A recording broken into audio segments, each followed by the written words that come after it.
प्रिय भक्तों नमस्कार। मैंने अपनी पिछली वीडियो में आपको कार्तिक मास में तुलसी की महिमा बताई है। आज मैं आपके सम्मुख कार्तिक मास में तुलसी विवाह की विधि व महत्व का वर्णन कर रही हूँ। कार्तिक शुक्ल नवमी को द्वापर युग का प्रारंभ हुआ है। इस तिथि को नवमी से एकादशी तक मनुष्य शास्त्र युक्त विधि से तुलसी विवाह का उत्सव करे तो उसे कन्यादान का फल होता है। पूर्व काल में कनक की पुत्री किशोरी ने एकादशी के दिन संध्या के समय तुलसी को वैवाहिक विधि से संपन्न किया था, इसलिए वह वैधव्य यानी विधवापन के दोष से मुक्त हो गई थी। अब तुलसी विवाह की विधि बतलाती हूँ। 1 तोला स्वर्ण की भगवान विष्णु की प्रतिमा बनवाएं या अपनी शक्ति के अनुसार आधे या चौथाई तोले की बनवाएं, अथवा यह भी न होने पर उसमें अन्य धातुओं के सम्मिश्रण से ही बनवाएं। तुलसी और भगवान विष्णु की प्रतिमा में प्राण प्रतिष्ठा करके स्तुति आदि के द्वारा भगवान को निद्रा से जगाएं। फिर इस पुरुष सूक्त से वह षोडशोपचार से पूजा करें। पहले अपने स्थान का स्मरण करके गणेश जी का पूजन करें। फिर वेद मंत्रों का उच्चारण करते हुए बाजे आदि की ध्वनि से भगवान विष्णु की प्रतिमा को तुलसी के निकट लाकर रख दें। प्रतिमा को सुंदर वस्त्रों व अलंकारों से सजाए रहें। उस समय भगवान का आह्वान इस मंत्र से करें।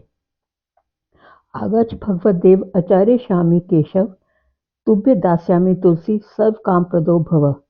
अर्थात हे भगवान केशव, आइए देव, मैं आपकी पूजा करूंगी, आपकी सेवा में तुलसी को समर्पित करूंगी, आप मेरे सब मनोरथों को पूर्ण करें।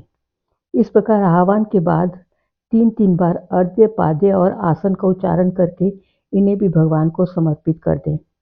तत्पश्चात कांसे के पात्र में दही, घी और मधु रखकर उसे कांसे के ढक्कन से ढककर भगवान को अर्पण करते हुए इस प्रकार कहें, हे वासुदेव, आपको नमस्कार है, यह मधु पर ग्रहण कीजिए।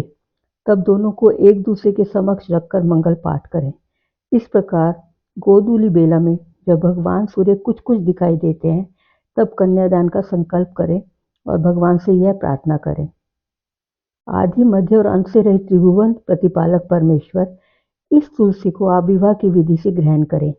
ये पार्वती के बीच से प्रकट हुई है, वृंदावन की भस्म में स्थित रही है तथा आदि मध्य और अंत में शून्य है। आपको तुलसी अत्यंत प्रिय है, अतः इसे मैं आपकी सेवा में अर्पित करती हूँ। मैंने जल के घड़ों से सींचकर और अन्य सभी प्रकार की सेवाएं करके अपनी पुत्री की भांति से पाला पोसा है, बढ़ाया है, और आपकी तुलसी आपको ही दे रही हूँ। हे प्रभु, कृपा करके इसे ग्रहण करें। इस प्रकार तुलसी का दान करके फिर उन दोनों की पूजा करें, तुलसी और विष्णु जी की। अगले दिन प्रातःकाल में पुनः पूजा करें।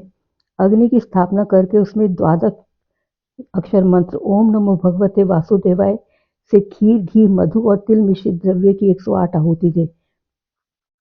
यदि चाहें तो आप आचार्य से भी हवन की शेष पूजा करवा सकते हैं। तब भगवान से प्रार्थना करके कहें, प्रभु, आपकी प्रसन्नता के लिए मैंने ये व्रत किया, इसमें जो कमी रह गई है वह आपके प्रसाद से पूर्णता को प्राप्त हो। अब आप तुलसी के साथ वैकुंठ धाम में पधारें। आप मेरे द्वारा की गई पूजा से सदा संतुष्ट रहकर मुझे कृतार्थ करें। इस प्रकार व्यक्ति तुलसी विवाह का पारायण करके भोजन करे और भोजन के बाद तुलसी के श्वेत गिरे हुए पत्तों को खाकर सब पापों से मुक्त होकर भगवान के धाम को प्राप्त होता है। भोजन में आंवला और बेर का फल खाने से उच्छिष्ट यानी बासा खाने का दोष मिट जाता है। धन्यवाद।